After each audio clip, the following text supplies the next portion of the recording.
In this video, we're going to talk about programming style and documentation, documenting our code. Okay.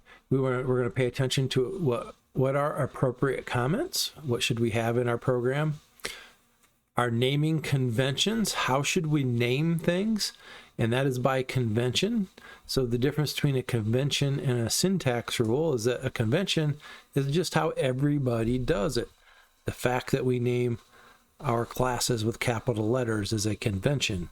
That's how would it work if we used lowercase? It certainly would, but that's not how Java programmers do it. We always name them the same way, and it makes it a lot easier when we're looking at our code if we follow conventions and program the way everybody else programs it. That way, if you're trying to troubleshoot somebody else's code or they're trying to troubleshoot yours or maintain it, they can do it. It makes it easy to understand what their names mean. Proper indentation. How do we make our code look nice and keep it organized so it's easy to maintain? And block styles. There's a couple different ways to do those, and that can be quite contentious among programmers of which way they prefer. We'll talk about those in just a minute. So let's talk about appropriate comments. You should always include a summary at the beginning of a program to explain what the program does, its key features and supporting data structures, and maybe any unique techniques that somebody that looks at the code might not immediately understand. For class, that might be including your name, the class, the lab number. I think most of your labs say, please include the lab number and your name in a comment at the top. So you need to do that because that's part of using appropriate comments. Okay. Example, here's our Hello World project. By default, NetBeans sticks in this author M. Geiger in there, but I might want to say, put my name in there and maybe a comment. This program prints out a message to the user. Okay. Above the main, it says param arguments. So, or args, which is short for arguments. So it takes some arguments. So we might have a description of what kinds of things we might stick in there for arguments. That's a little beyond where we're at right now, but I could put a comment here.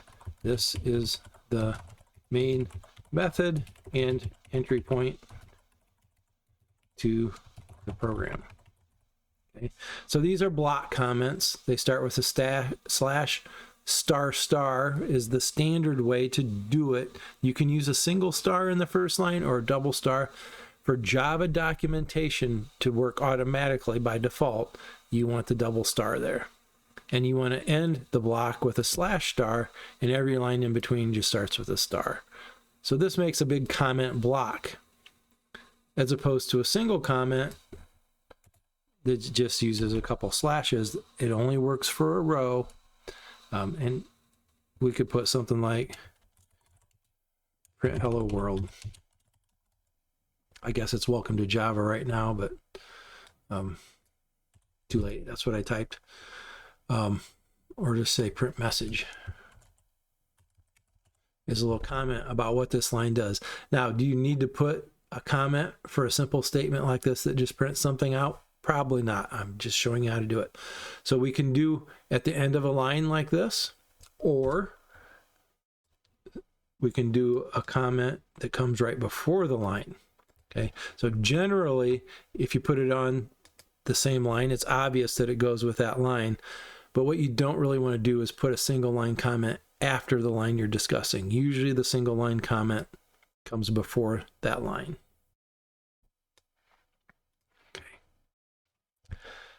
Naming conventions. Choose meaningful and descriptive names. Okay. Hello World told me what this program was for.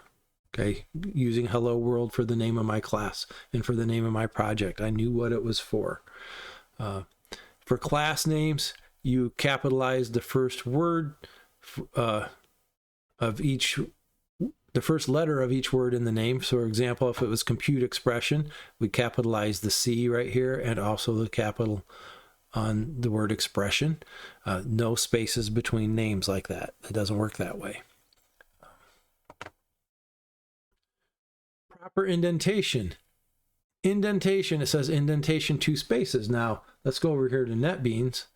And when I'm typing a line, my next line down here, if I want to do this statement again, system.out.println, I know that I typed that really fast, didn't I? And I'm just going to put my hello world on this line now. This is indented, looks like 4 spaces, or this would actually be the 5th space. So that's a matter of style. I would say at least 2 spaces. By default, NetBeans wants to do this 4 spaces. There's actually a setting you can change to tell NetBeans how many spaces you want when somebody hits the tab key to space in. So take the defaults for now.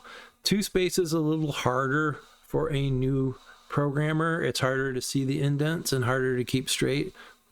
4 is a little bit easier to see. So I would just stick with the NetBeans defaults for now. It does not have to be 2. Just stick with the 4. The key is being consistent. So if you set it to 3, always use 3. If you're going to use 4, always use 4. If you're going to use 2, always use 2. Okay. But NetBeans default set to 4 spaces. That's fine. Let your indents be 4 spaces. Use a blank line to separate segments of code. So if I had a couple print statements up here, and then I was going to do go on to a different subject, I might leave a blank line between sections of code before I do my next line of code.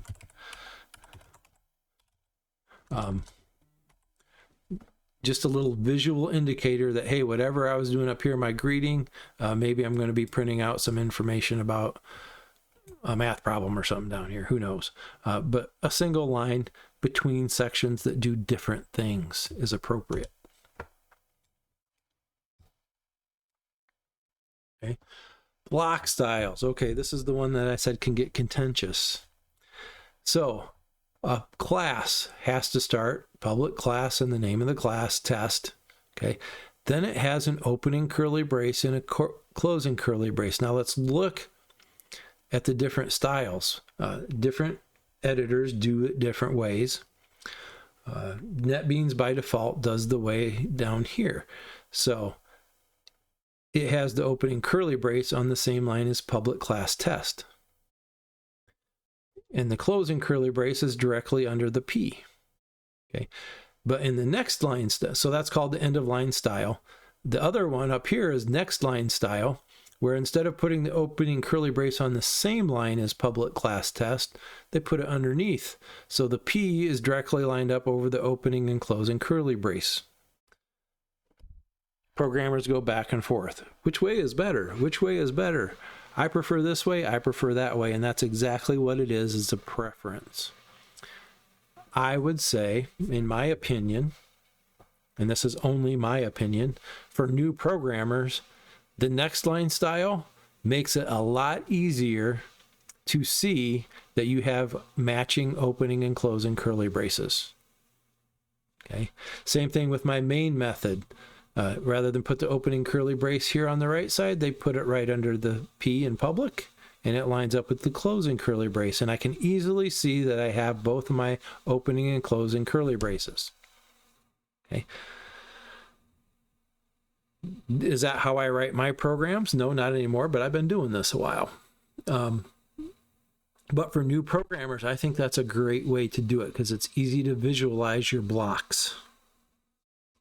Now, this other way, the end of line style, has benefits too. It's more compact, okay, but it may be a little more confusing.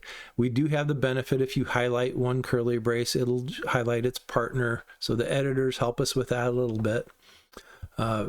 Another trick that somebody has talked about in the past and told me, people like this method, because if you're troubleshooting, missing a curly brace can be a hard thing to see. missing a missing semicolon is a hard thing to see. One of the advantages to this method is every line, and when I write my program this way, every line ends with either a curly brace, or a semicolon. Curly brace, semicolon, curly brace. So it really makes it quick to go check the ends of your lines to make sure it either has a terminator or beginning or ending of a block. Okay, so they both have their benefits.